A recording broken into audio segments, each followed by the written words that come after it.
మరి ఎవరైతే మృతులున్నారో ఎవరైనా మృతులుంటే వాళ్ళ ఆత్మలకు శాంతి కలగాలని ప్రార్థిస్తూ మరి ఈరోజు తెలంగాణలో విద్యా వ్యవస్థ అత్యంత దారుణంగా ఉంది అన్న విషయాన్ని మరి కేసీఆర్ గారి పాలనలో ఎంతో అద్భుతంగా ఒక వెలిగిన విద్యా వ్యవస్థ ఈరోజు కాంగ్రెసు రేవంత్ రెడ్డి పాలనలో పూర్తిగా కుదేలైందని చెప్పడానికి చాలా అంటే చాలా బాధగా ఉంది.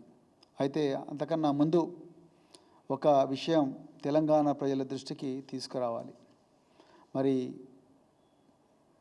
భారత పార్లమెంటులో ప్రతిపక్ష నాయకుడు రాహుల్ గాంధీ గారు 2 రోజుల క్రితం కేంద్ర ప్రభుత్వానికి మరి ముఖ్యంగా నరేంద్ర మోడీ గారికి ఒక లేఖ రాయడం జరిగింది. ఆ లేఖలో మరి రాహుల్ గాంధీ గారు బీహార్లో దర్భంగా అనే జిల్లాలో అంబేద్కర్ హాస్టల్కు పోయినప్పుడు ఆ అంబేద్కర్ హాస్టల్లో ఎస్సీ, ఎస్టీ, ఈబీసీ, ఓబీసీ మైనారిటీలకు చెందిన విద్యార్థుల పరిస్థితి అత్యంత దయనీయంగా ఉన్నదని, మరి వాళ్లకు ఉండడానికి సరైన వసతులు లేవని, అలాగే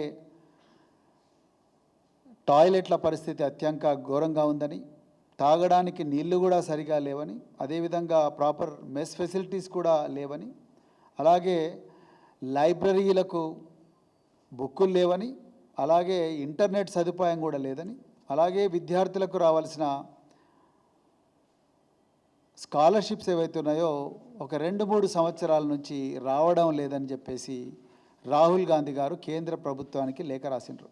మేము ఒక్కటే చెప్పాలనుకున్నాం, అయ్యా రాహుల్ గాంధీ గారు లేఖ బాగానే రాసిండ్రు, కానీ నరేంద్ర మోడీ అడ్రస్తో పాటు సీసీలో రేవంత్ రెడ్డి అడ్రస్ కూడా పెట్టాల్సిందని మేము అనుకుంటున్నాం. మీరు అది కావాలనే ఆ అడ్రస్లో రేవంత్ రెడ్డి పేరు, తెలంగాణ కాంగ్రెస్ ప్రభుత్వం పేరు కావాలనే పెట్టలేదని మేము అనుకుంటున్నాం. నిజానికి ఇక్కడ చెప్పిన సమస్యల కన్నా ఇంకా తీవ్రమైన సమస్యలు, బీహార్ కన్నా ఘోరమైన సమస్యలు ఈరోజు తెలంగాణలో విద్యారంగాన్ని పట్టి పీడిస్తున్నాయి. ఇది వాస్తవం. దీన్ని గురించి మాట్లాడకుండా మీరు ఎక్కడో మరి బీహార్లో దర్భంగాలో ఒక హాస్టల్ గురించే మాట్లాడుతున్నారు. నిజానికి ఇక్కడ సమస్యలు మీరు అశోక్ నగర్ వచ్చినప్పుడు కానీ, లేకపోతే మీరు చేవెళ్ళలో మరి దళిత గర్జన పెట్టినప్పుడు కానీ, ఇంద్రవెల్లిలో గిరిజన గర్జన పెట్టినప్పుడు కానీ, సరూర్ నగర్ స్టేడియంలో మరి ప్రియాంక గాంధీ గారు వచ్చి ఇక్కడ మీటింగ్ పెట్టినప్పుడు కానీ, తుక్కుగూడలో మీరు మీటింగ్ పెట్టినప్పుడు కానీ, మీరు విద్యార్థుల మీద మరి మీరు చల్లిన ఏవైతే హామీలు ఉన్నాయో, 10వ తరగతి ఫస్ట్ క్లాస్ అయితే 10,000 రూపాయలు, ఇంటర్మీడియట్కి 25,000 రూపాయలు, డిగ్రీకి 50,000 రూపాయలు, పీజీకి 75,000, పిహెచ్డికి 1,00,000 రూపాయల పారితోషికం ఇస్తూనే అమ్మాయిలందరికీ, కాలేజీకి పోయే అమ్మాయిలందరికీ కూడా స్కూటీలు ఇస్తామనే హామీని మీ అగ్రనాయకులు మల్లికార్జున ఖర్గే గారి దగ్గర నుంచి ప్రియాంక గాంధీ దాకా అందరూ కూడా మరి తెలంగాణ ప్రజల మీద ఈ హామీలు చల్లినరు. మీరు దాని గురించి మీ ముఖ్యమంత్రి అయిన రేవంత్ రెడ్డి గారికి లెటర్ రాయాల్సింది, అది మీరు రాయలేదు. మరి ఈరోజు అది చేయకుండా ఇవాళ మీరు ఎక్కడో దేశంలో రకరకాల విద్యా సమస్యల గురించి మాట్లాడుతున్నారు. మరి ఒకనాడు కేసీఆర్ గారి ప్రభుత్వంలో ఎంతో గొప్పగా వెలిగిన విద్యారంగం, దాని గురించి కూడా ఒక 2 నిమిషాలు తెలంగాణ ప్రజల దృష్టికి తీసుకురావాలి. దాని తర్వాత కాంగ్రెస్ పాలనలో ఏ విధంగా ఈ విద్యారంగం అనేది పూర్తిగా నాశనమైంది అనేది కూడా తెలంగాణ ప్రజలకు చెప్పాల్సిన అవసరం ఈరోజు భారత రాష్ట్ర సమితి మీద ఉందని మేము బలంగా నమ్ముతున్నాం.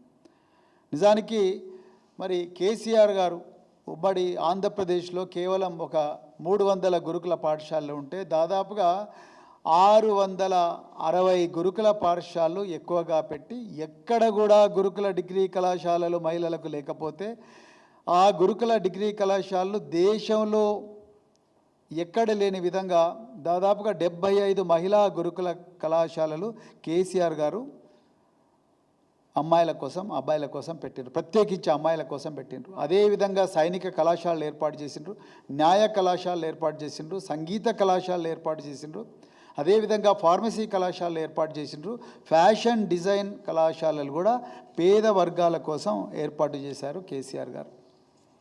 అలాగే దాదాపుగా 29 మెడికల్ కళాశాలలు మొట్టమొదటిసారిగా దేశంలో ఎక్కడ లేని విధంగా వాయు వేగంతో ఈ కళాశాలలు కూడా పూర్తిగా నిర్మించి వాటిలో ఫ్యాకల్టీ వచ్చే విధంగా చూసి వాటికి అడ్మిషన్స్ వచ్చే విధంగా కూడా చూశారు.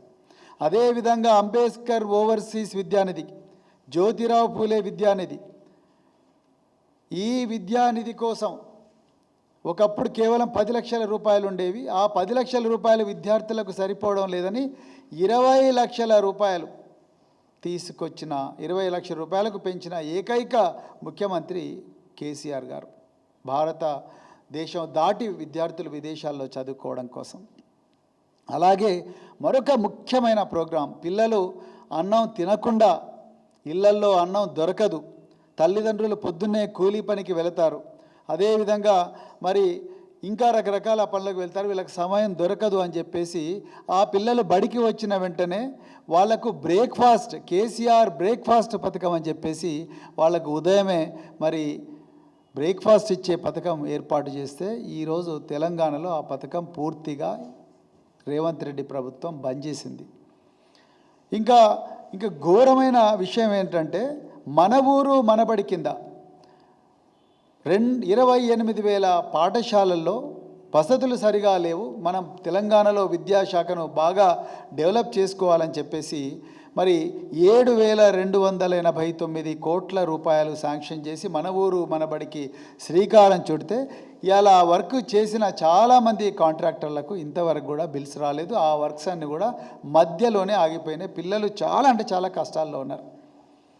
ఇవాళ చాలా స్కూల్స్కు కాంపౌండ్ వాల్స్ లేవు, అమ్మాయిలకు సపరేట్ టాయిలెట్స్ లేవు, అదేవిధంగా శానిటేషన్ వర్కర్స్ లేరు, అదేవిధంగా మీకు లైబ్రరీయన్ స్టాఫ్ లేదు. ఇలా రాహుల్ గాంధీ గారు రాశారు, ఈ బీహార్లో అంబేద్కర్ హాస్టల్లో ఎక్కడ కూడా మరి ఇంటర్నెట్ సదుపాయం లేదు, అలాగే లైబ్రరీ సదుపాయం లేదని కూడా రాశారు. మరి తెలంగాణలో ఈ రేవంత్ రెడ్డి పాలనలో మరి ఇక్కడ ఇంటర్నెట్ సదుపాయం లేదు, అలాగే లైబ్రరీ సదుపాయం కూడా లేదు. ఏ ప్రభుత్వ కళాశాల కానీ ఏ ప్రభుత్వ పాఠశాల కూడా లైబ్రరీలు లేవు. నేను ఎందుకు ఈ మాట చెప్తున్నాను అంటే ముఖ్యమంత్రి గారు కావాలని విద్యారంగాన్ని తన దగ్గరే ఉంచుకున్నారు. మొన్న 3 మంత్రులకు పోర్ట్ఫోలియో అలాట్ చేసినప్పుడు కూడా మేము విద్యారంగానికి ఒక సపరేట్ పోర్ట్ఫోలియో ఒక సపరేట్ మంత్రి గారికి ఇస్తారేమో అని అనుకున్నాం.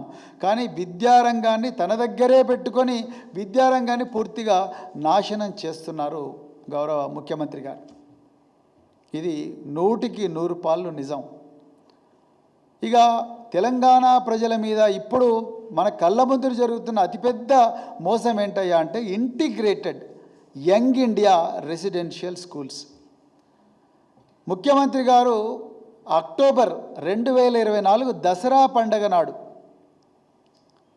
కొందుర్గ్, షాద్నగర్ నియోజకవర్గంలోని కొందుర్గులో చాలా అంగరంగ వైభవంగా మరి ముఖ్యమంత్రి గారు శంకుస్థాపన చేసిండ్రు. 105 residential schools, young India residential schools పెడతామని, మరి ఒక్కొక్క స్కూల్కు మొదట 40 కోట్ల రూపాయలతో కడతామన్నారు యంగ్ ఇండియా రెసిడెన్షియల్ స్కూల్స్. దాని తర్వాత 105 పోయినాయి, మళ్ళీ 50 స్కూల్స్కి వచ్చిండ్రు. 50 స్కూల్స్ అయిపోయినాయి, దాని తర్వాత 20 స్కూల్స్ అంటున్నారు. అదేవిధంగా ఈ స్కూల్స్ కన్నిటికీ 12,000 కోట్ల రూపాయలు కేటాయిస్తున్నట్టు మేము జీవో ఇష్యూ చేసినామన్నారు. చూడండి గమ్మత్.